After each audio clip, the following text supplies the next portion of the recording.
Greetings, genocidal homeboys, and welcome to Polecat Cast number 131, Apple-ogy,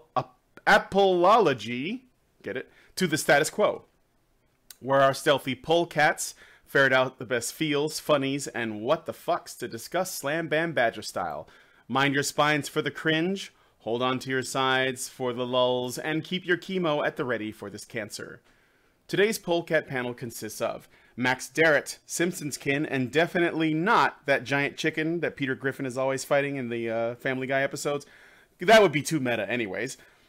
Our Polecat punster and Pussycat Punisher Hannah, Dr. Randomercam, Evil Panda, Puppet Master, and Rabid Long-Range Rhetorician, and me, the Supreme Doge in charge, who has reached the end of his journey through the self-poisoning process, only to get dragged back down by doing this fucking show. But for those of you who have criticized the humor of Honey Badger Radio, and I have seen that in the comment section, there's something that I've seen going around that I think is completely apt here. See, to be fair, you have to have a very high IQ to understand Honey Badger Radio. The humor is extremely subtle, and without a solid grasp of theoretical physics, most of the jokes will go over a typical viewer's head. There's also Dr. Randomercam's nihilistic outlook, which is definitely I alone have that luxury. which is definitely woven into his characterization. His personal philosophy draws heavily from Narodnaya Volya literature, for instance. The fans understand this stuff. They have the intellectual capacity to truly appreciate the depths of these jokes, to realize that they're not just funny, they say something deep about life. As a consequence, people who dislike HBR truly are idiots. Of course, they wouldn't appreciate, for instance, the humor in Max's existential catchphrase, "What's poppin' players?" which itself is a cryptic reference to Turgenev's Russian epic Fathers and Sons. I'm smirking right now as just imagining one of those addle-plated simpletons scratching their heads in confusion as Alison Tieman's genius wit unfolds itself on their television series. What fools, how I pity them. By the way, yes, I do have a Honey Badger tattoo, and no, you cannot see it. It's for the ladies' eyes only, and even they have to demonstrate that they're within 5 IQ points of my own beforehand. Nothing personnel, kid. Okay, so that aside, today we'll be discussing the following topics. Trudeau Castro took time out of his busy schedule of doing nothing useful to anybody in Canada at all to pen an essay titled "Why I'm Raising My Kids to Be Feminists" for the extremely philosophically dense and robust website Marie Claire, in an effort to make sure he never gets elected again. Bon chance, Fidel Jr. Denise Young-Smith, Apple's Vice President of Inclusion and Diversity. Yes, I'm going to say that again because it's a real thing and you guys need to know that this is real. Denise Young-Smith, Apple's Vice President of Inclusion and Diversity, made a crazy statement wherein she mistakenly assumed that men, even the white ones, can have different experiences and therefore can bring differing values to a company and its decisions. For shame. David Ballard, former employee at game dev Naughty Dog, has come forward with allegations that he was sexually harassed in his time with the company. We don't know who was trying to crash his Bandicoot, jack his Daxter, or explore his uncharted lands, but we do know he was fired for his trouble. The Last of Us. Bastian Savaras, writer for Scientific American, a trusted source in real science news, has given us the real science advice on how to get more real science women in real science STEM fields, as opposed to the patriarchal sexism expressed by James Damore. Are you ready for the science answer provided by years of scienciness? Shut up, sit back, and listen. Ah, can you feel the science flowing through you? Lastly, a 62-year-old man in the UK has done the one thing that many married men all over the world have wanted to do since tying the knot. Get away from their controlling wife. He's left for the woods and remained off the grid for 10 years. Actually, more than 10. And finally, our bonus story for the patron-only after show. Since I spent $15 on Hillary Clinton's new book, What Happened, I suppose I should try to get my money's worth by reading her newest foray into science fiction. Join me and the after show for some literary aids. And also literal aids. Anyway, if you'd like to participate in our after shows either as an audience member or a participant, please consider becoming a patron at www.patreon.com/honeybadgerradio. Now, for those of you who are our patrons, you may know that I've already done some of Hillary's book in the last 2 shows. I want to finish the chapter, and then we'll move on to something else. It's only the one chapter, which is basically what it's like to be a woman in politics. And I got to tell you, I am getting woke thanks to Hillary Clinton's chapter, which I'm totally sure she wrote herself, and it's all based on fact. And it was doubled because Snopes probably checked up on it, as well as PolitiFact. All right. If you don't want to wake up one morning and find yourself unable to find our content because YouTube finally dropped the axe on our channels, or the guillotine, as the case may be, go to badgerfeed.com. That's badgerfeed.com. You can see it right at the top of the screen there over our lovely heads. We're going to be moving to a digest format for podcasting. So if you're interested in listening to this in audio format and still want to follow our uncut live streams, you will also be able to find those at badgerfeed.com. Just go to badgerfeed.com.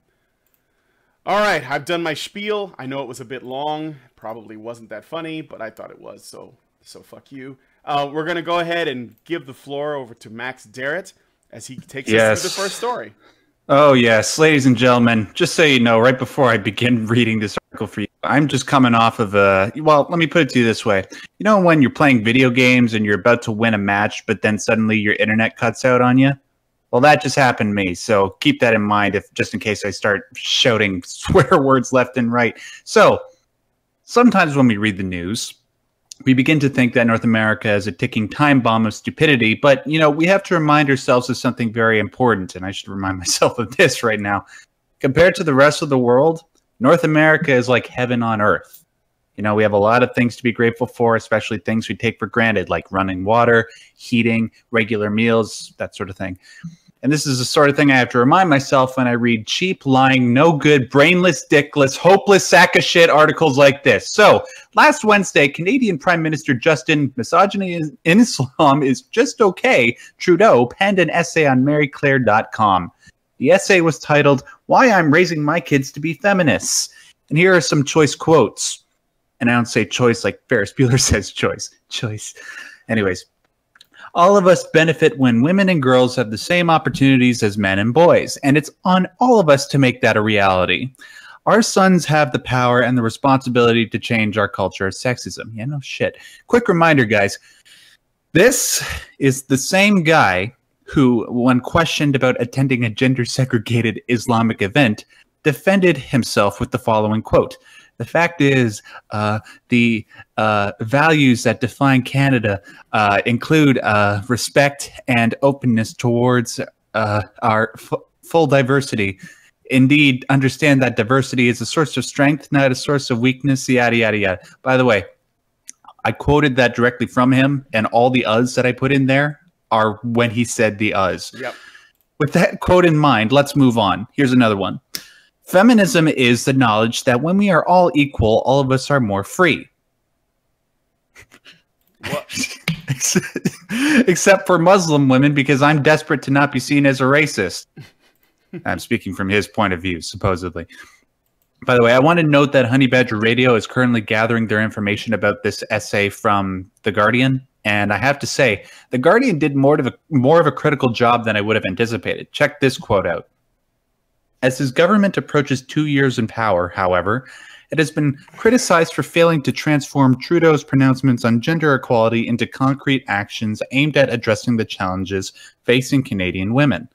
The article then goes on to cite the number of Indigenous women who have gone missing or have been murdered in the past 3 decades, 4,000, that childcare costs in Canada are among the highest in the OECD, and that the pay gap, earnings gap, in Canada has the country in 35th place in the World Economic Forum's global gender gap rankings. So Trudeau is virtue signaling? Say it ain't so. You mean he's been showing up to all these gay pride parades for publicity? Get the fuck out of here. There are more quotes from this essay that we can cite when we get into the discussion. But before I commit seppuku by maple syrup drowning like a true Canadian, I'm going to pass this off to one of my fellow panelists. Anybody? So does Trudeau ever do anything other than virtue signal? Because that's like the only thing he ever does in the news, I swear. Like what? This is why I said, you know, he doesn't seem to do much useful for Canadians at all, except like wear socks to a pride parade and talk about Yeah. diversity being strength. This is the problem with dynasties. They get more retarded with each generation. Yeah, no fucking shit. And it was already retarded in the first generation, which I know is controversial because everybody loves Pierre Trudeau, but even back then he wasn't that great. Now we got this fucking former, what is it, drama teacher, a substitute drama teacher, leading and part-time ski instructor. Yes, we absolutely can't forget That's that. super important. Oh, and he's stereotypically handsome. So basically, he's the guy that all of the rich women in Canada are cheating on their husbands with. Yeah. Yes. Well, because that's pretty much the job descriptions that they go for. I will point some things out here. First of all, the things that the article cites, it's important to remember that there are Indigenous people of both sexes missing, and people only talk about the women. That's sexist. It's important to remember that childcare costs do affect both sexes, even in terms of single parenthood, because men pay into the welfare system that single moms are drawing out of to pay for that childcare. So even in situations where there's not a father present, there are men paying for that child care by proxy. So I don't want to hear about, it not affecting both sexes of providers in terms of single moms, because that's bullshit. And of course it affects both sexes of children because it affects their parents' employment decisions, their career decisions, and it might affect who they choose to leave their children with when they go to work as well. So you have that going on. The other thing is childcare costs are not necessarily the specific issue that feminists make them, because of the fact that people do have families besides their immediate family in their home, and people do have close friends, many of whom also have kids if they are married couples with kids. It's rare for married couples with kids to not hang out with other married couples, and more often than not they also have kids. So trading babysitting favors is also a possibility. And in fact, that's what I did. My family and two other families that we are close to, we didn't use daycare. We traded babysitting favors back and forth during work hours in order to avoid that. And the third thing is, regardless of what country you're looking at, the pay gap is generally bullshit. It's a rare thing, maybe in some countries, in some third world countries, or in some countries that they're under religious law rather than secular law and haven't advanced into the 20th century, much less the 21st century, where it might still be legal to pay people differently depending on their race and their religion and their sex and all those other factors. Yeah, not just legal, but maybe even enforced. Right. Like, yeah. Some places, yeah, but Canada's not one of those places. No. The United States isn't one of those places. The UK doesn't have those places. The European Union probably doesn't have a single country that is like that. So the wage gap is bullshit. They are a little more critical, at least in calling Trudeau out on his virtue signaling, but they're still parroting the women's issues narrative without questioning it. And they're also asking, because what I looked at this too, and they're also saying that they're critical of his virtue signaling, but they also think he should be virtue signaling in a different way. Like there's a clip. It says, if your husband were a true feminist and by your own definition isn't afraid to speak up in front of others, he would denounce Trump personally and his administration's misogyny. Until he does, he is a lip service feminist, and I can't take him seriously as a fighter for the cause, noted one response to Gregory Trudeau's post, which is I think it's his wife, or at least the person who he's married to. So, they're basically asking that he essentially damage his political relationships in order to, by again, using bogus, based on bogus facts, like, Trump administration being inherently misogynist. Therefore, Justin Trudeau should speak out against them, because if he's not, then he's allowing it to continue. This, of course, puts Justin in a fucked up position, because he shouldn't be virtue signaling in the first place. And now he's basically put in a position where it's like, well, if you really feel this way, then you should be denouncing these people who feel this way because reasons. And now you have to, you know, what do you do? Like, when the only thing you're known for is being a feminist, and essentially that's what you use to get your votes, and that's how you grow your popularity. And then people call you to the mat and say, well, you got to do feminist shit, like essentially make false claims and accuse people of things that they actually didn't do in front of everyone, and use your power as a man to do so. Well, now what, right? So yeah, please don't piss him off, because I don't want Canada to be on the nuke list. Don't worry. Trump's not nuking Canada. they're too close by anyways, but true. He's not threatened by Trudeau. Okay, don't have him put us on the ballistic missile list. That's not gonna happen either. Yeah, we're not afraid of Trudeau. Come on. I mean, look at what it took for Kim Jong-il to get on, Kim Jong-un. When it comes down to it, Trudeau is pretty low energy, so we wouldn't worry about him. He's just yellow energy. He's a dipshit, but he's not a threatening and crazy dipshit. I mean, he's just a dipshit. They might just build a wall. Yeah. Although Canadian immigration is a lot stricter than American immigration, so maybe we don't have to do anything. I mean, no. But yeah. So it's just, you know, I don't know. It's actually laughable.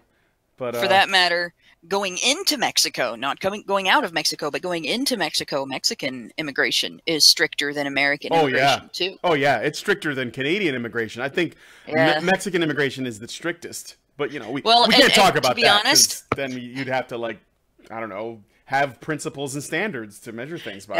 So. And if I had to choose between the two, getting in trouble in Canada versus getting in trouble in Mexico in a way that was going to get me thrown into prison, like, you know, illegally immigrating might not do it in Canada, but it does sometimes in Mexico.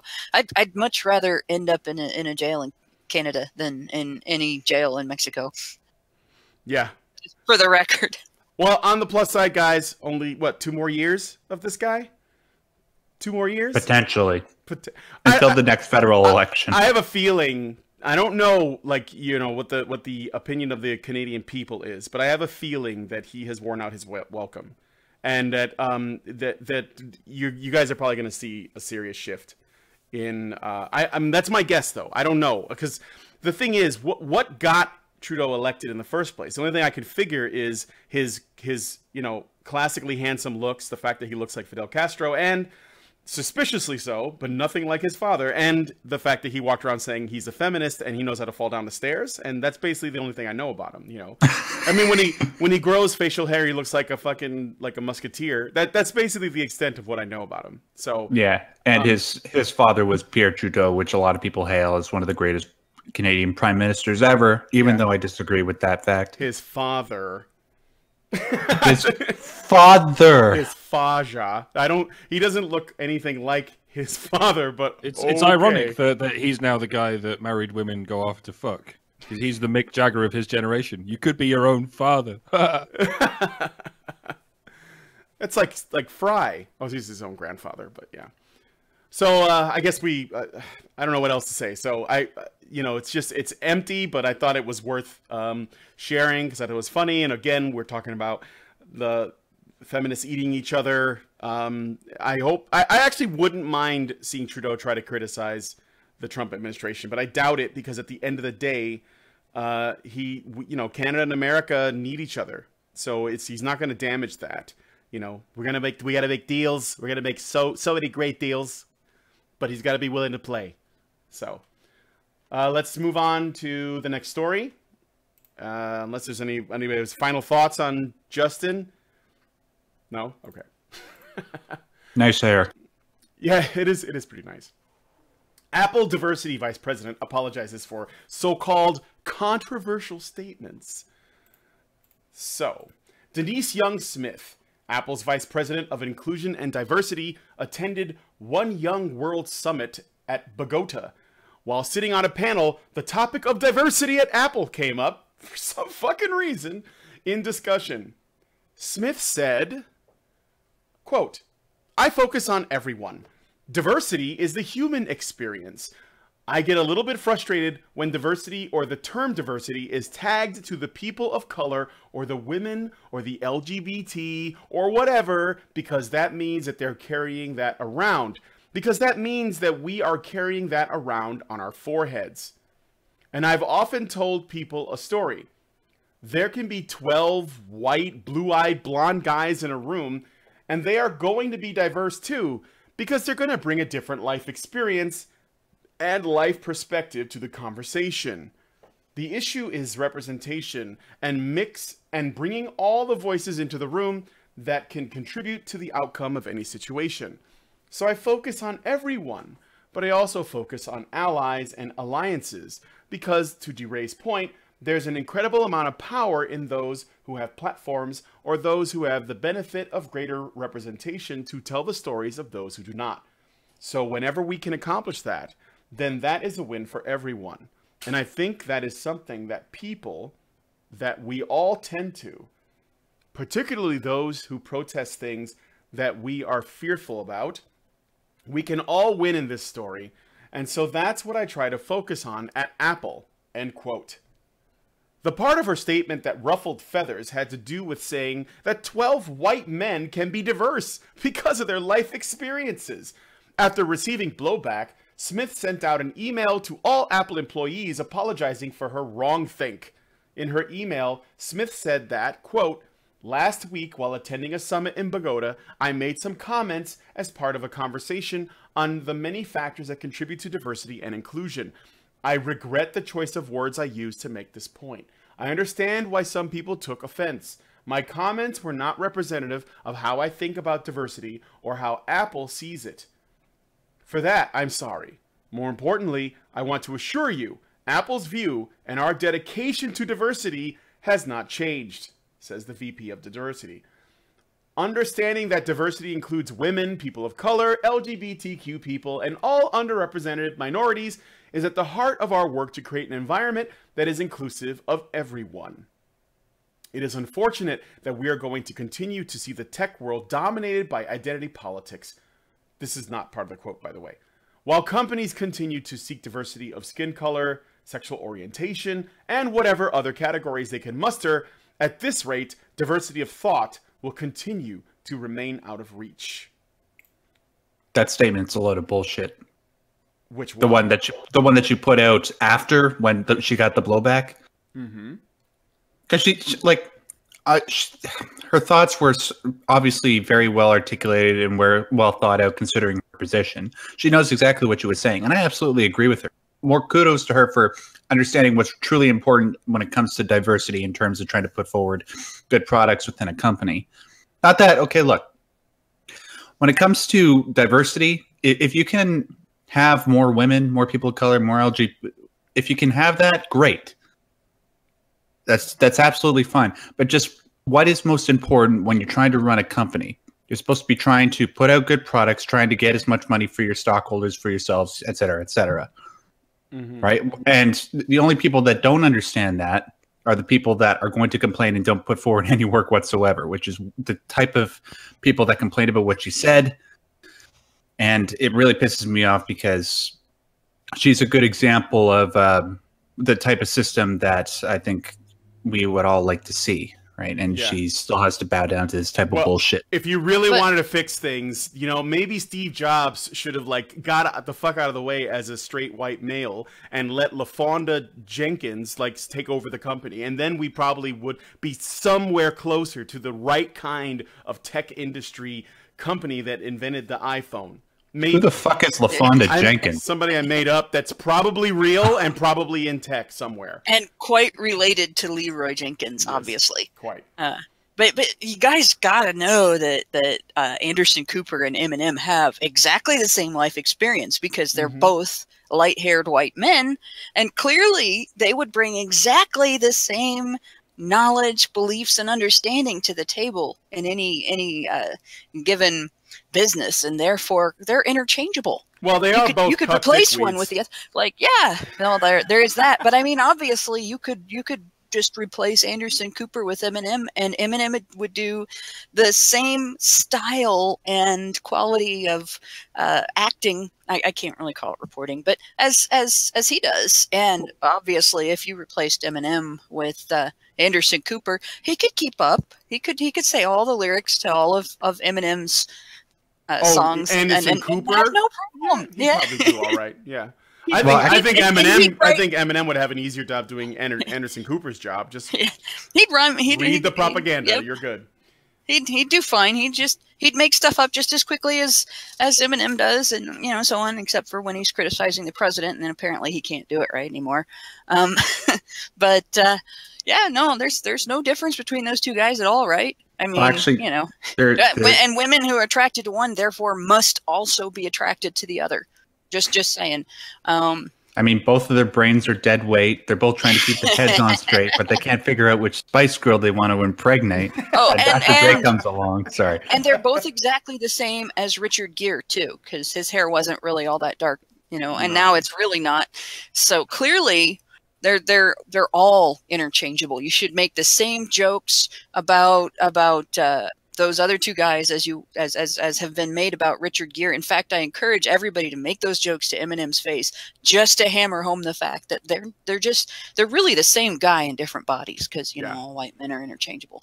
So that's yeah. Note the irony of a black woman who is the vice president of diversity at Apple that actually has an original thought that doesn't go along with the so doesn't march in lockstep with all the other people who are interested in diversity. Very interesting. And it's not like, if you're a business owner and you're hiring people to work for your company, that your goal is to find people who will increase your income in your company. It doesn't really matter if they're prompt or diligent or make sure that they have the appearance that goes with the job and is suitable for interacting with clients, customers, or whatever. Nope. It just have to be the right skin color and the right sex to plug into your diversity collection. And they're all interchangeable. Like all black people are interchangeable, right? So as long as you have one, it doesn't matter their qualifications. It's the diversity thing, right? It's no less offensive when you say it about white people. And honestly, probably the most disgusting aspect of the diversity narrative that comes out of social justice ideology and progressivism is the idea that all people of a particular demographic are interchangeable, and it doesn't matter what kind of people they are, whether they have good character for the job or whether their character is suited for some other job or not suited for a job. It's no problem. You just have to get somebody of the right demographic to fit the spot in your little shadow box of demographics that is your diversity collection. It's really insulting to everyone's intelligence. Yeah.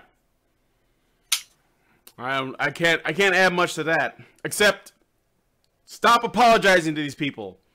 Stop apologizing to these people. Stop it. It never works out. Never. Okay, that's it. So, and also, if you guys were wondering, I'm sure that you weren't, but we know that there's, this ideology has been a problem in Silicon Valley. I went to the VR conference. I saw it there. Not everywhere, but I think it was, pretty much the predominant narrative. We know that it's in Google. We know that it's in YouTube. We know now that it's in Apple. So pretty much it's probably everywhere in tech. So there you go.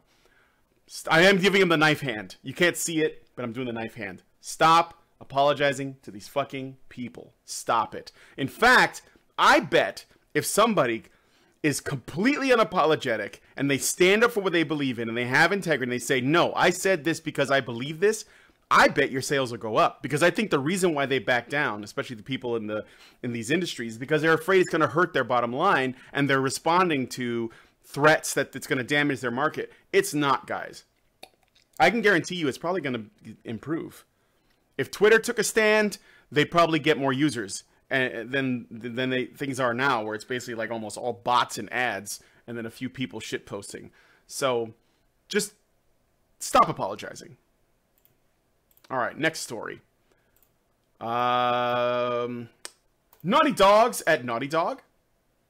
On the heels of the Harvey Weinstein sexual assault controversy, many have come forward to share similar stories about sexual harassment. David Ballard, an ex-employee of the Santa Monica, California-based video game company Naughty Dog, is one such individual. In case you guys don't know, Naughty Dog is known as a game developer well known for Crash Bandicoot, the Uncharted series, Jak and Daxter, and The Last of Us. I think that's basically the extent of their portfolio, although that doesn't really do justice. They actually make really great games. All right, so anyway. The former environment artist and multiplayer level layout artist accuses the company of covering up his case of sexual assault from early 2016. Ballard alleges that the sexual harassment he received from an unnamed lead at the company caused him to have a mental breakdown. He claims that after he alerted human resources to the harassment, he was then fired the next day. Ballard also claims that he was offered $20,000 in hush money if he signed a letter agreeing to his termination and not talking about the incident, which he declined. Naughty Dog has since come forward stating that they have no record of Ballard reporting any harassment to them. So I looked at this story. I thought it came out because, I mean, what happened here is you have the Harvey Weinstein thing, right? And I'm just going to talk to this real quick so you know why I chose this story. So the Harvey Weinstein story broke, and all of a sudden, everyone's coming out of the woodwork, and they're like, oh yeah, I was harassed too, I was harassed too. And I saw this come out, and it was like the day, you know, it was like just a couple days ago, and it was breaking at the time. I thought it was pretty interesting. Because it is related to video games, and it is a man talking about being sexually harassed, which while men have come forward, especially in the wake of this whole hashtag #MeToo thing that's been going around, most of the time they get brushed under the rug, or women get butthurt, and they basically say, we're not talking about men right now, we're talking about women right now, even though we were originally just talking about sexual harassment, sexual assault, and even rape. But I thought it was interesting to point out, although there are some problems I have with the story, and I think that it's important that we are critical even when a man is alleging that this has happened. One is he didn't come forward before, he didn't take the money, so he probably could have gone to the authorities and made a case. Secondly, we don't know anything. We have no, essentially we have nothing except this guy's testimony that this had happened, and the first place he went to apparently was the media. So it does, there's a part of me that hopes that this is something, you know, real that we can use to shine a light on the fact that there are men that are sexually harassed, that are even sexually assaulted and raped. Obviously happens in the entertainment industry. You know, guys like Elijah Wood have spoken about it, Corey Feldman, Terry Crews, stuff like that. So we know that this is something that happens. But at the same time, when I look at the timing and the fact that there isn't a lot of evidence, and there's just this guy who's basically just saying that this happened, although the offer supposedly was really made, it makes it a little bit hard for me to just take it at face value. You know, I'm a firm believer in the idea that listen and believe is just not a good enough case to make for, you know, listening to people who have been the victims of actual harassment or assault. But I don't think that that's a gendered thing either. If a guy makes the same claim, I'm going to be just as skeptical. So, but I still thought it was worth bringing up. So if anybody wants to respond to that or whatever, the story in general. Well, standards for evidence are important no matter who's making an allegation and no matter what the allegation is. That's pretty much a standard of the men's rights movement, that it's important to maintain an adherence to due process, and that we shouldn't just take things at face value. But it is interesting. It is interesting to see the difference in the amount of attention this allegation got versus the other allegations. I think that's the good thing to look at too. Yeah. Yeah. Like, feminists have their listen and believe standard, but it only applies when the allegation is of intimate partner in sexual violence against a man by a woman. They don't want to listen and believe when there is an allegation against, anybody by a man, and they don't know whether that allegation is against a man or a woman. They're willing to make room for allegations against men by other men, but they're not willing to make room for allegations against women by anybody. And they're certainly not willing to make room when there are allegations of false allegations. And they freaked out in that hashtag over men posting their stories of being sexually assaulted and over posts of information about false allegations, and pointing out that the hashtag itself was not a reason to listen and believe, and to start fighting for listen and believe to become the standard in the courts. They don't want a conversation. They want to dictate the rules, and they want the rules to be, let's continue incremental attacks on due process rights, and we're going to use female victim status and accusations of male perpetrator status to do that, and don't interrupt our narrative, or we're going to call you an infiltrator and a derailer and all that, even if you're talking about the same thing we're talking about. Mm-hmm. It's don't confuse us with the facts. We've already made up our minds. Yep. Oh, I'm going to go through and read his letter, so you guys get the full. So he posted this on Twitter, and that was that. This is why, I mean, like, if something happened to you that's pretty serious, and you just go to Twitter, I'm sorry, but it doesn't do a lot for your credibility to me. I mean, I know that people are less likely to listen to a man when he claims that he's a victim, and I take that into account. I actually do consider that, but I think that you should do your best to try to get eyes on it. Like, if I know you did the effort and then you were turned away, and then basically you get to the point where it's like, well, I gotta get this out somehow, and the police won't listen to me, and my family won't listen to me, whatever it is, right? Okay, I'm gonna go to social media now, or I'm gonna go to a blog, or I'm gonna go somewhere and talk about this. Then yeah, I get it. You guys can come to us if you wanted to. I'll put you on HBR if you want to tell us a story of, how you were sexually assaulted or harassed or whatever.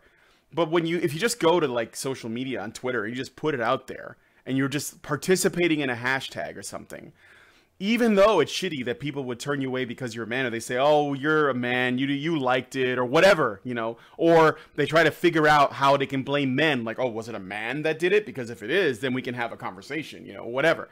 But if you go to Twitter and do it, I'm just less likely to take you that seriously. I'm going to be more likely to be like, I don't know, are you just participating in this for the attention or what?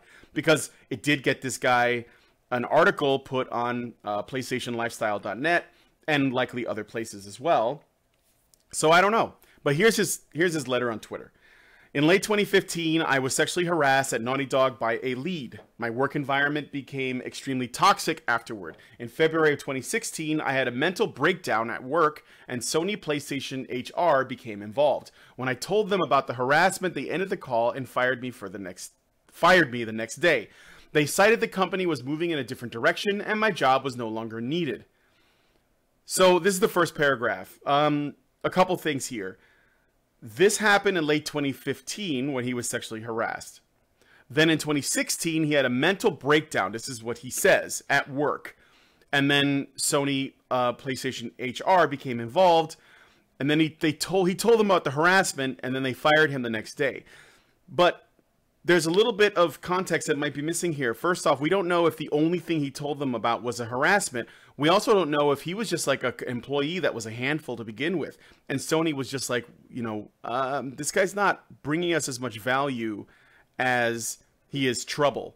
Because maybe he's a drama queen. Maybe he's just a handful. Maybe he's just like creating issues.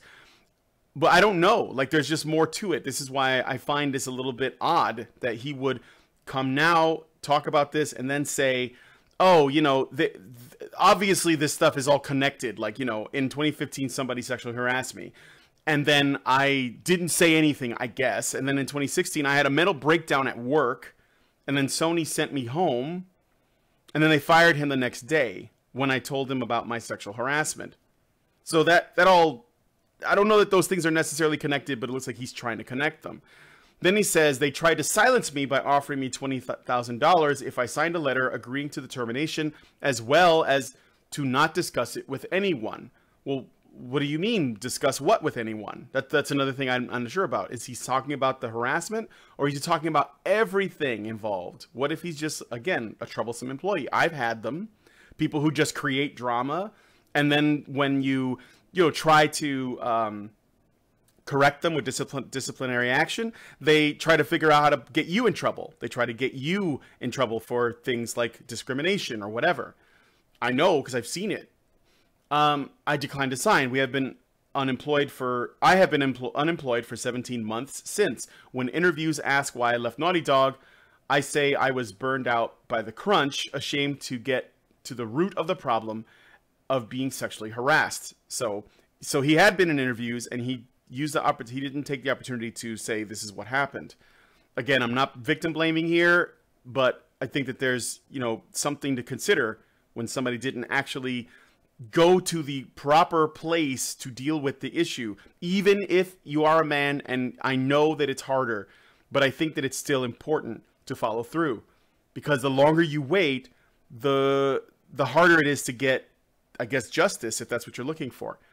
Then he says, I'm speaking out now because of the strength I've seen in others coming forward about their experiences in the TV and film industry. This is the hardest thing I've ever done. I will not anyone kill my drive or love for the video game industry, my passions for life. And by the way, as an aside, he gets work at Ubisoft as well, doing background art for the Assassin's Creed game series. So I want to point out, I think one of the biggest mistakes people make when they're dealing with an issue like that in the workplace is trying to go through human resources and not also documenting and taking the issue outside of the workplace to law enforcement or an attorney, depending on whether it's a criminal issue or a civil issue. And you got to understand about human resources is not there to protect the employee. Mm-hmm. They tell you they're there to protect the employee. They tell you they're your friend. They tell you they're there to make sure that you have what you need in terms of your benefits information and help enforce the rules in terms of harassment and people basically getting along at work. They're not. They are there to prevent lawsuits against their employer from being effective. They are there to stop you from having any recourse if somebody does something rotten to you in the workplace, where that recourse would cost the employer a dime. And so if you go to human resources, the first thing that's going to happen is the company is going to start building a case against you. That is the whole reason that department exists, and that is every company's response if you have an issue in the workplace.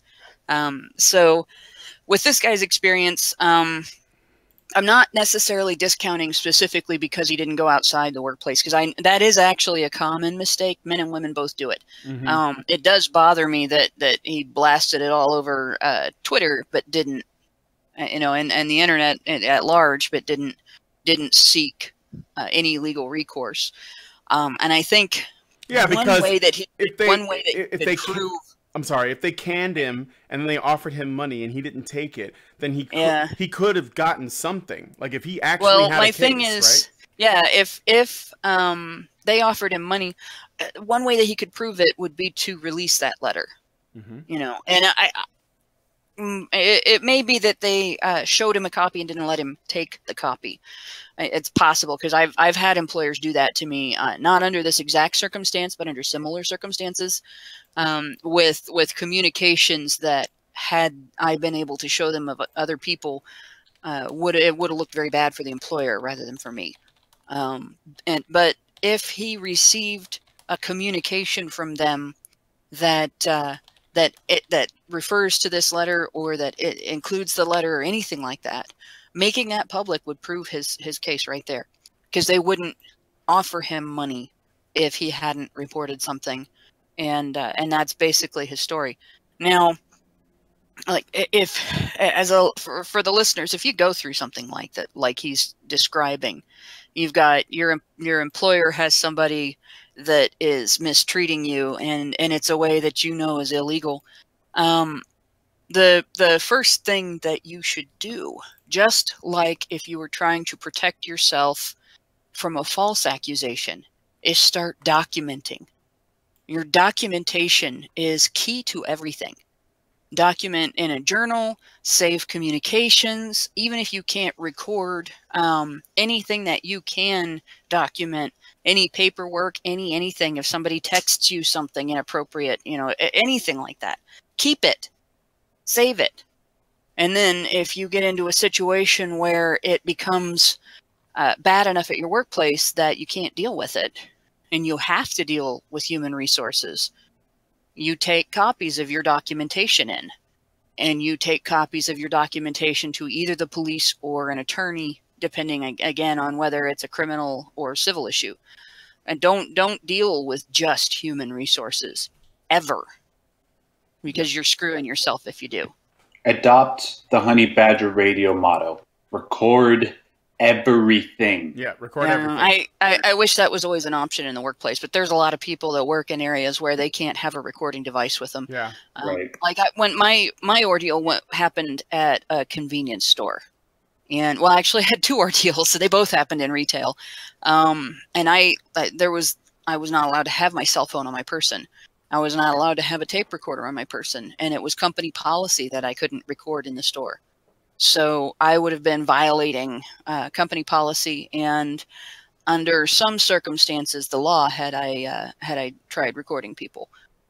But there were other ways to document, and I did. I kept communications. I kept a journal of what was going on, and I did have some recourse, and it did work out badly in both cases for the person who put me through the ordeal.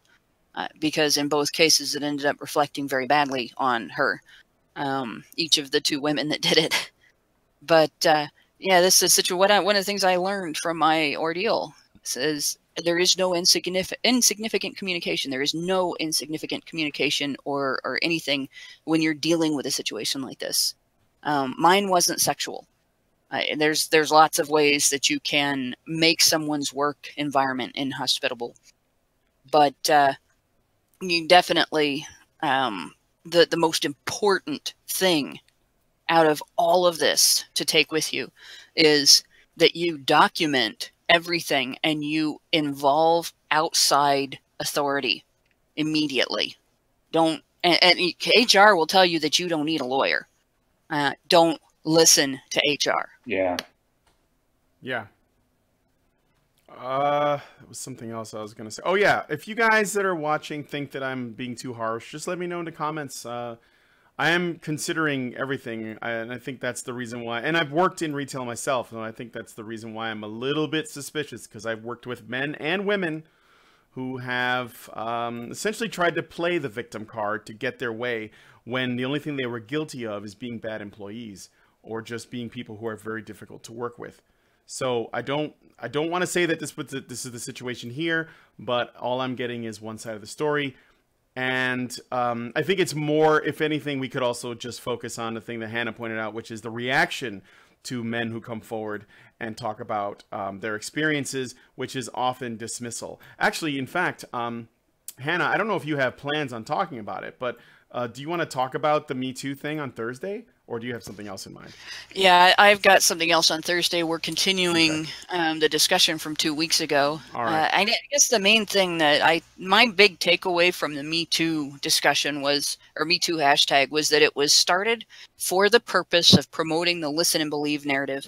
And the reason I say that is because anything that wasn't promoting the listen and believe narrative or that contradicted it got vitriol from feminists, regardless of what kind of contribution it was to the conversation. Yeah. Joey Jojo, by the way, a little while back at about 5:30 gave us $5 and he said, Western devs being corrupted is depressing. Look at what happened to Laura Croft. Sideways frowny face. Are you talking about her boobs being smaller? Because, well, I mean, who cares? Yeah, it's like, The thing is, graphics were different back then. If we wanted to make a woman look female, and the only thing we had to work with were essentially pyramids, when we just did the best we could with what we had. Now that we have better graphics, we can do more. But yeah, I don't really care. My only issue with Lara Croft now is that her games feel too much like Uncharted, which when they were already Tomb Raider. So I don't know why that was necessary. Joey Jojo just gave us another $5 and says, I was harassed by an old lady at work. Everyone there thought it was funny and egged her on. It was humiliating, annoying, and disgusting. Nobody cared. Wait. Hold on. So a woman harassed Mr. Jojo, and then there were 2 women that harassed Hannah. Are you telling me that women can actually be assholes too? Oh, yeah. Oh, boy, can they ever. I got stories of women harassing me at work, too. I do, too. When I was, real quick, when I was 19, because I can't get this off my mind, it just popped into my head. When I was 19 years old, I had my first job. Maybe I was 18. I was 18 or 19, but I was really young. And I was quite the looker back then. But anyway, I was 19 years old. I had my very first job as a busboy at this little restaurant, cafe called Sweet Bean in the Gold Coast. So the Gold Coast is an area of Chicago over by the lake where all the rich people live, if they want to live in the city, not like as opposed to the suburbs. So there's like a lot of people who live in like really expensive condos and make a lot of money. Some sports stars live down there, stuff like that. And I worked in this little cafe part-time. And there was this woman that would go to brunch every Saturday, I think it was. Saturday or Sunday morning. I think it was Sunday, actually. She would go to brunch, and she would get drunk first thing in the morning on, like, what do you call those? Bloody Marys. And she would hit on me, like, hard. And she was, like, in her 50s. She was basically like this, you know, older woman. Husband's not around, I guess, or she doesn't give a shit. And she just gets wasted every weekend and hits on the busboys. And I was the only busboy that spoke English there. I was the only one. And so I dealt with it. In fact, my boss at that job hired me for my looks. And I'm not bragging. I'm telling you, this is for legit. Like, she was hitting on me, too. She was like a 30-year-old black woman that bought the place. So I dealt with that from women. And I got it from men because I used to live in Boys Town, which is this gay neighborhood. And there were a lot of guys that would just, like, you know, talk to you, too. But I mean, whatever. Like, I didn't go on and fucking tweet out a hashtag about it. It's just like, it's part of life, man. Everyone does it and it happens to everyone. So what? If you don't want to get harassed, like, master the art of the virgin walk. I've got it down there. Don't walk like the Chad, walk like the virgin, and they'll leave you alone. Walk like a virgin. That needs to be a parody song. That definitely needs to be a parody song. I gotta say, I witnessed that type of behavior myself against guys, and it seemed to disproportionately hit guys of a Hispanic background at the hands of older white women. I'm assuming there's a thing there, but this is something that I watched happen at multiple workplaces. Since I've moved around a lot and worked at a lot of places, and I've gone to 2 different universities, and this seems to happen quite a bit.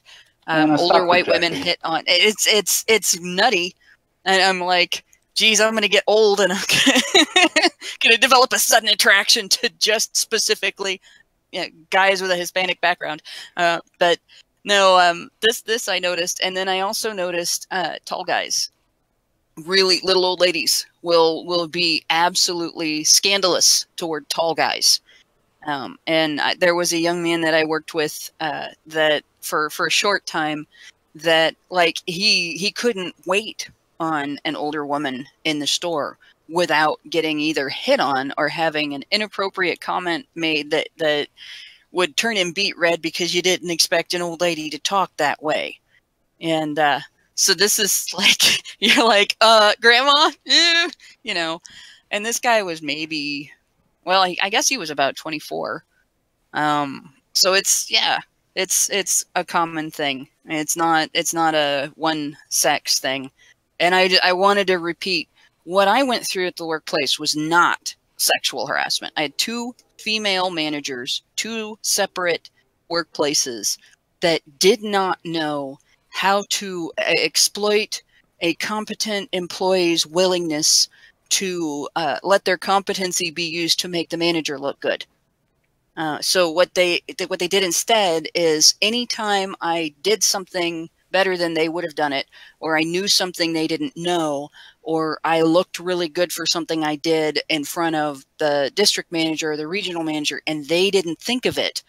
It didn't occur to them to say, "Oh yeah, I put her to that task. I put her in charge of that. I'm the one that has her doing this job." You know, no, it was she's showing me up. I have to be offended by this, and it turned into a rivalry that was unnecessary and irrational. And in both cases, that affected everything else, every other response they had. In the first case, part of it was opposition to my being an active witness in a case that she opposed happening. I was a witness in a false accusation case that went on for 7 years. And the boss at the convenience store, after a series of managerial changes, I landed with this woman who was a fundraiser for the domestic violence victim advocacy agency that was supporting the false accuser. So she did not like that I was willing to testify in that case and going to court and waiting to testify in the case. And she interfered with my job because of that.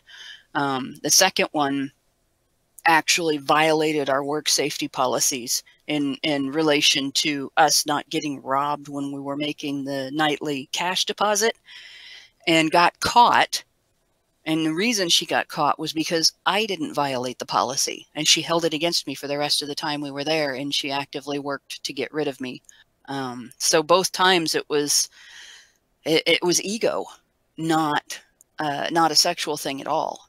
But it was very vicious and very bitchy, and it probably would have been easier to deal with sexual harassment than it was to deal with that. Mm-hmm. So yeah, women can be really horrible in the workplace. Absolutely. And in both of those cases,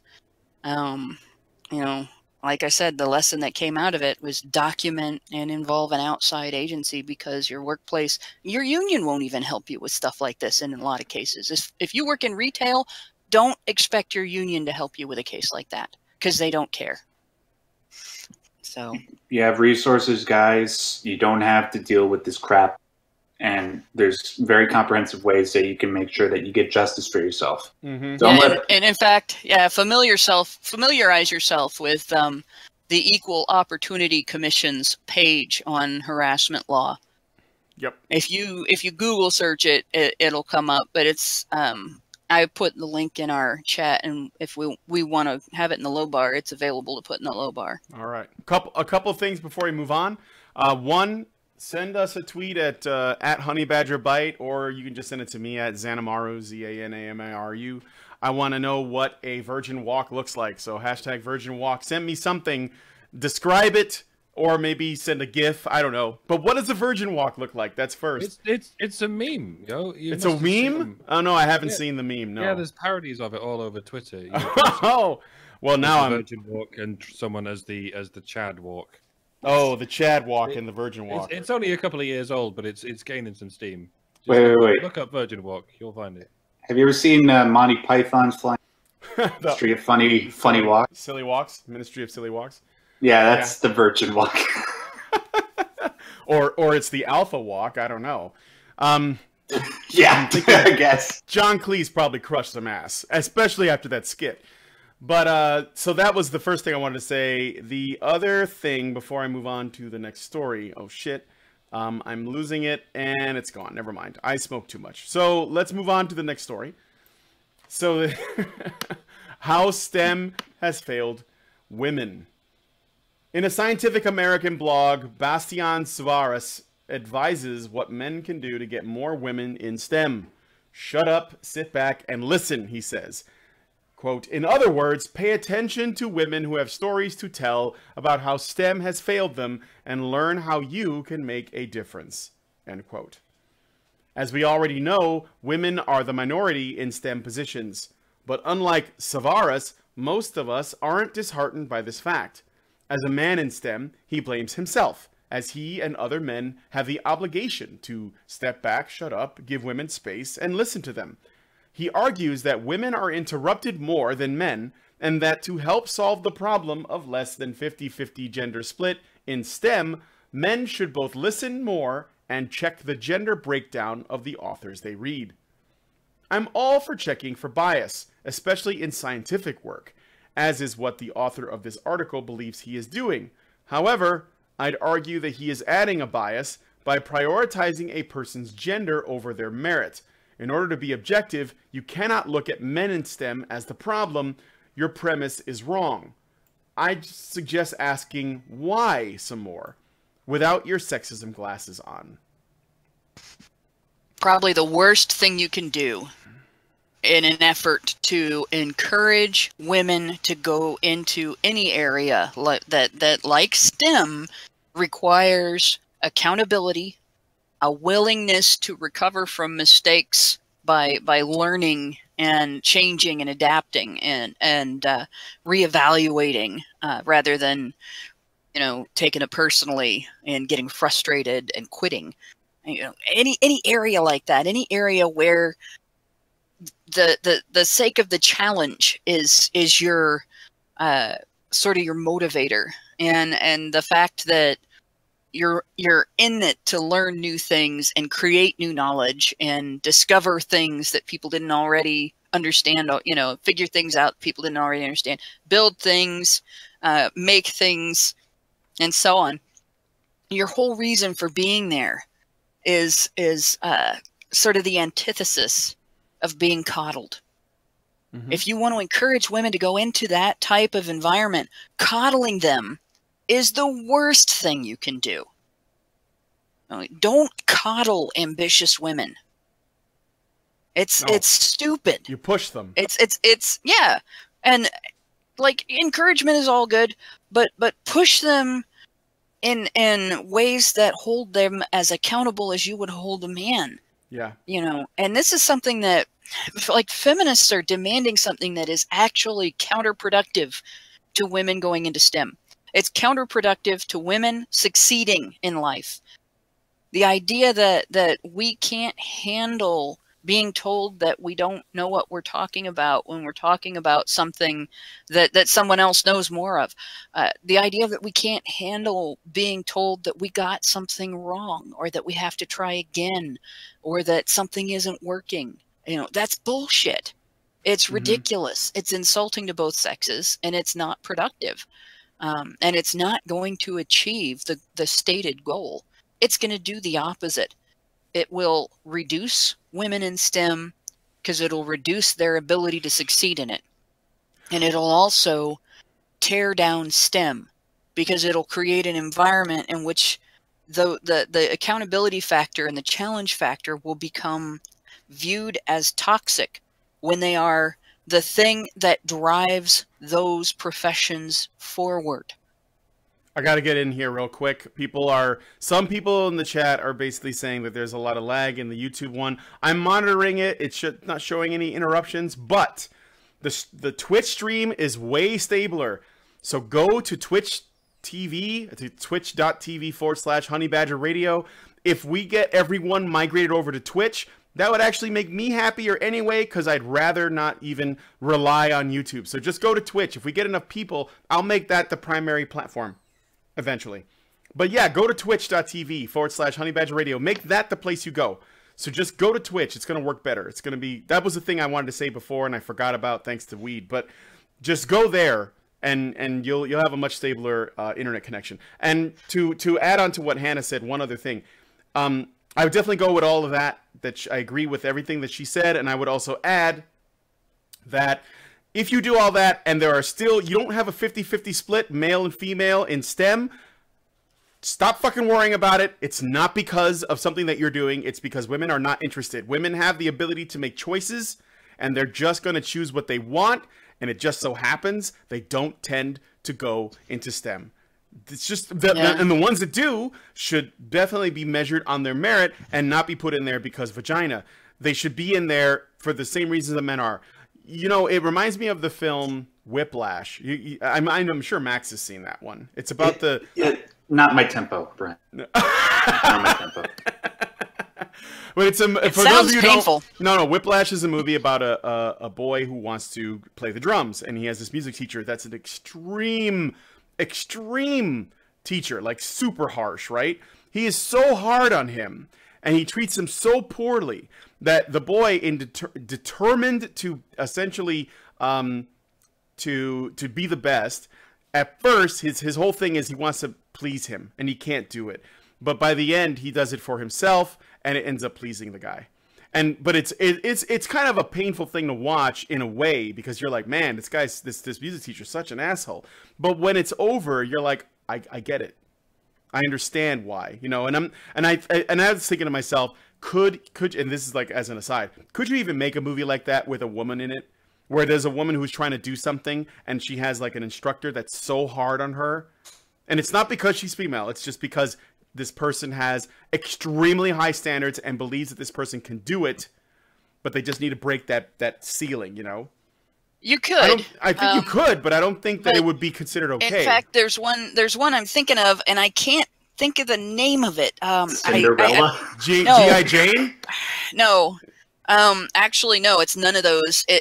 I never watched the whole thing. I remember the beginning. It's about some chick that in a drug bust shoots a cop in the face and gets the death penalty, and they turn her into a La Femme Nikita. And there was even a TV series made out of it.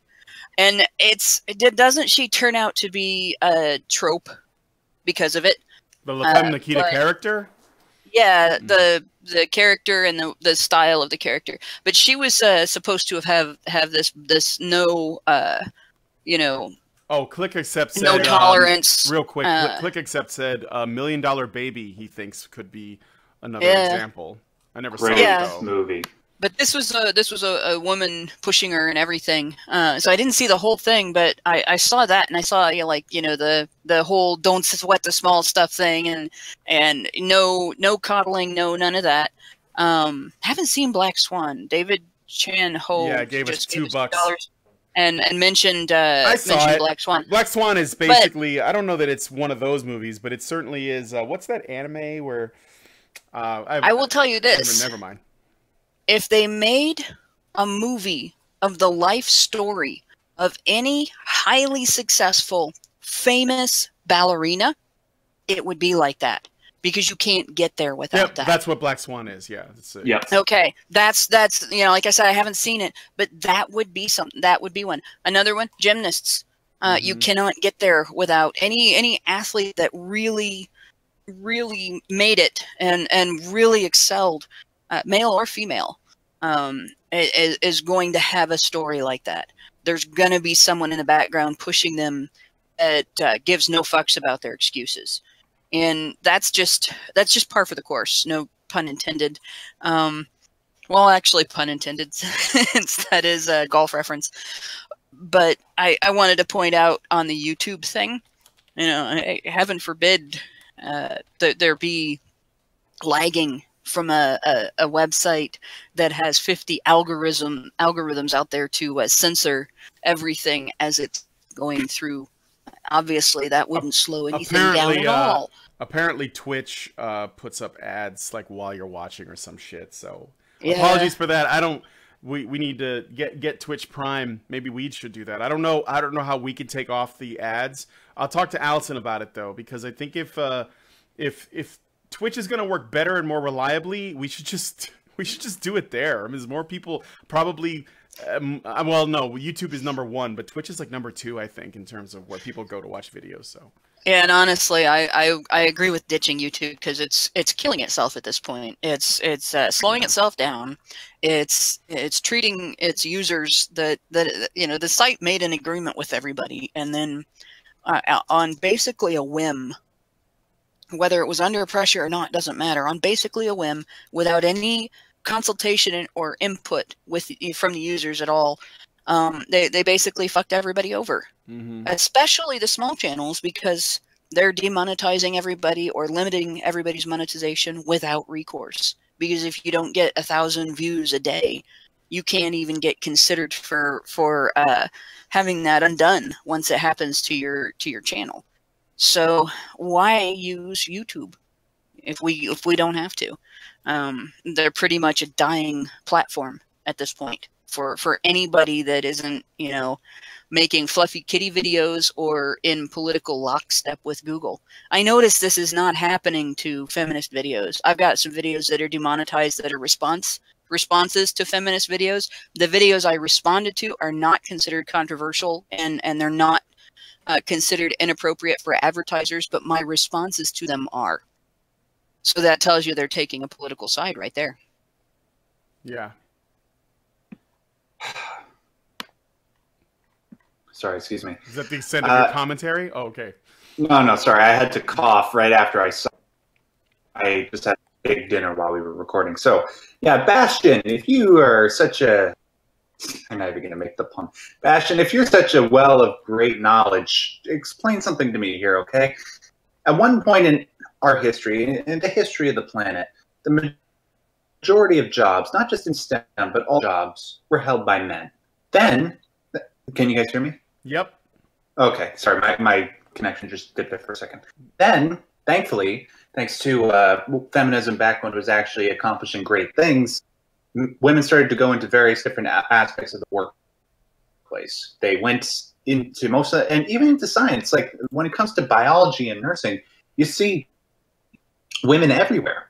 So what is it about the fact, like engineering and mathematics, that is pushing women away from it? Maybe the fact that it's really fucking hard. Well, it pushes a lot of men away from it too. It just so happens the ones that do get into it, that can do it, are like that sort of, you know, that top, whatever, you know, percentage of men that are willing to do that, you know. I got a theory. Maybe it's the fact that the men that tend to occupy these positions tend to be extremely autistic, and I'm allowed to say that, you know. Yeah. So, and when they're there, sorry, Hannah, just let me finish my point. And when they're there, definitely. When they're there, I'm wondering maybe the reason why we are sort of coming down on them is because they act stereotypically nerdy and they act stereotypically socially awkward. So, we have to take care of these misogynists if we're ever going to be able to advance in this particular industry. Do you not think that by doing stuff like that, you're just going to severely compromise the ability for them to put out work? Mm-hmm. Sorry, Hannah, go ahead. Actually, it may be, if women are being pushed out of STEM, and I know feminists have made the claim that there are fewer women in STEM now, by some standard or another, that there are fewer women in STEM now than there were in its earlier incarnations. And it's possible that's true. And I think the feminization of education might be part of the reason why. When school was geared more toward active learning styles rather than having it be rules oriented, I guess, rules lawyering oriented, and when it wasn't designed to coddle little girls in the way that it is today, girls basically had to adapt to the environment. And the idea that girls were behind boys in school, I think, is bullshit as well. I've looked at various bits of research on that. I've looked at various analysis of that research, and it doesn't really pan out that girls were not learning. There were other social things going on during the earlier parts of the 20th century that sort of confound drawing the conclusion that the education system wasn't suitable for girls. And I think coddling them at the elementary level all the way up through college prevents them from developing the characteristics that they need in order to survive in a STEM field workplace, or at least in order to thrive there. And there may be another issue, because girls are being pushed into STEM by the education system, whether they are interested or not. We're also ending up, we're seeing normies end up in STEM fields that don't behave like nerds. They don't have the same social awkwardness. They don't grow up with the same set of socially awkward friends. And they don't have the same tolerance for social awkwardness. They still have the relational aggression aspect of dealing with each other. and they may not create a very welcoming environment for the kind of gals who would have gone into STEM on their own if the education system wasn't pressuring women to go into STEM. So it may be, at least to a degree, feminists' fault if we are losing women in STEM. No. Yeah, Oh, I would actually. No, Yeah, I know. I would lay the blame at feminist doorstep for Absolutely. at least those factors. absolutely. All right, last story. Oh, quickly. Oh, just yeah, before yeah. we No, yeah, go ahead. This doesn't have to do with the current topic, but I just have to say, remember last week when we did a story adding what's his name to the list of anti-gamergators? Yep. Yeah. Do any of you guys remember a guy named Sam Chris? Sam Chris. That name does. Yeah, sure. Sam Chris. Well, guess what? We got another guy to add. People who are both male feminists and haters who have sexually harassed women.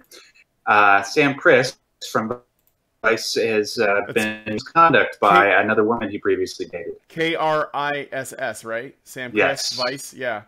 So Sam Chris has been accused of sexual harassment, assault, misconduct. Yeah. Okay. I don't know what the breaking news. Yeah, not surprised. I just figured I'd bring that up because we always want to solidify that. It's all good. I've met so many guys like this, and you all have as well. It's the guys that are always out looking for some tail. As soon as they meet a girl, they're like, "Hey, how do I get into this girl's room and shit?" Then you talk to them about feminism, and you say anything, and they go, "Why do you hate women?" They don't hate women. These feminist men who sexually harass women. I know that's the easy way to go. Like, anyone who sexually harasses women must hate women. No, they really fucking love women. That's their problem. They just don't have the normal sense of boundaries. You know what I mean? They just don't understand how to handle the pedestal. A very good way to handle the pedestal. You raise it up over your head as high as you can get it, way, way up. Stretch your arms as far as they can go, and then smash it as hard as you possibly can down onto the sidewalk so that it shatters into 1,000 little pieces. So according to this, BuzzFeed is reporting that after reaching out to Vice for comment about the matter, I'd love to see BuzzFeed do a fucking article about Vice. It's got to be meta fake. About the maybe it's so fake that it becomes real, like it's sort of like fakeception eats itself. It's like multiplying two negatives always gives you a positive. It'll be like an internet. It's like a fake onion. Yeah. BuzzFeed is reporting that after reaching out to Vice for comment about the matter, a source told them that Vice decided to no longer utilize the services of Sam Chris. He is effectively relieved from all duties at the online outlet. Vice, that is. Okay. Well, maybe. So is it appropriate to say another one bites the dust? I mean, can you imagine all of my shocks? No, you can't. Well, let's go on to the last story. Thanks, Max, for that. I just want to say thanks to Monday Matt for bringing. Yeah, I saw that. Thank you, Monday. Oh, Matt, you know what? Hmm? Trending on Twitter right now. Amazon Studios chief Roy Price resigns amid sexual harassment allegations. Oh my God! First thing I see, Ricky Vaughn 2.0. Registered Democrat Roy Price resigns over sexually harassing others. So it's another, probably another preachy liberal. Oh. This is like during the Clinton scandal. The Clintons' defenders dug up every gay Republican they could find and outed them. This is almost the same as watching like all of the gay Republicans get shoved out of the closet and resign. Now we have all of the sexually harassing or sexually predatory male feminists. Male feminists and progressives coming out of the woodwork and having to resign. The difference being, of course, that sexual misconduct is actually a bad thing and being gay is just kind of neutral. Yeah. Thanks, Gawker. for outing Peter Thiel, but at least the guy hasn't been accused of anything yet, like this. So yeah, and Peter Thiel kicked your ass. Yeah, twice. He did it himself, and then he helped Hulk Hogan do it. All right, so last story. This one was put in for the lulz. I figured we'd end on something lighter. UK man hides from girl for over 10 years. A UK man hid in the woods from his controlling wife for over a decade. Malcolm Applegate, 62, left for the woods one day, 62, camping for 5 years while maintaining the gardens at a local community center for the elderly. Gardening was what started the relationship problems he had with his wife. According to the Yahoo.com article, Applegate said, quote, "The controlling behavior started to get out of hand, and she demanded that I cut my hours. After a long time trying to stay in the marriage, I decided to leave for good," end quote. After camping out and gardening in Birmingham for 5 years, he set out on a 3-week journey to London on a bicycle until it was stolen, and then on foot. There, he eventually moved into a South London homeless shelter, working odd jobs and raising money for the homeless. After a decade, he broke the silence to his sister, who had assumed that he had died, but there is no word on his wife. You know, if you're ever having problems in a relationship and you wonder if it's you or the other person, a really good clue that it's you is if the other person is willing to become homeless and let the rest of their family think they died to get away from you. Yeah. And a gardener. Well, I mean, like, he probably enjoys it. For me, for me, I have all the allergies. So just to think about becoming homeless and then having my job be gardening and or landscaping, I actually, you know what, to be honest, I was just about to say, you know, I might take the abuse, but no, I'm just kidding. That's absolutely terrible. I obviously would take what his option was. This man is clearly a domestic abuser. This is surely some kind of category of domestic abuse. Not running away from your wife and becoming homeless just to avoid it. I mean, that's some deep psychological scarring he's committed to this poor woman. I wonder that she didn't have him declared dead. That's kind of, or have the cops hunt him down to make sure he wasn't dead or something. I mean, you would if my husband vanished, I would be very worried.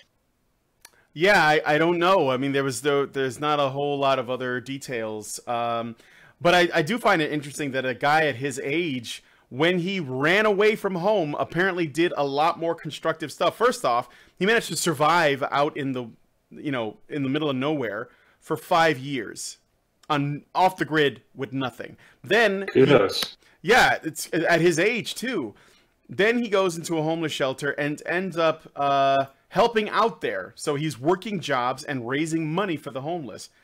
So he actually did probably a lot more constructive and fulfilling work doing that than when he was at he was a retirement home, I think, before that. So he was probably feeling pretty restless to begin with. And maybe gardening was the only thing that made him feel like he was, worth anything. Like a man typically feels self-worth based on the actions that he does. So even if it's not for someone else, like a selfless act, but maybe he's building something like a garden, but if his wife is basically trying to take that away from him for whatever reason, well, yeah, I mean, he's probably going to seek it out somewhere else. He looks pretty happy in this photo. I don't know if it's because they found him or because, he managed to get away. I wonder if he stayed away long enough that she keeled over. I have to look that up. I'm kind of curious now. I'm not taking any pleasure in this, but I thought it was pretty funny. So I'm going to look up this guy's name while you guys are, if anybody else wants to say anything else.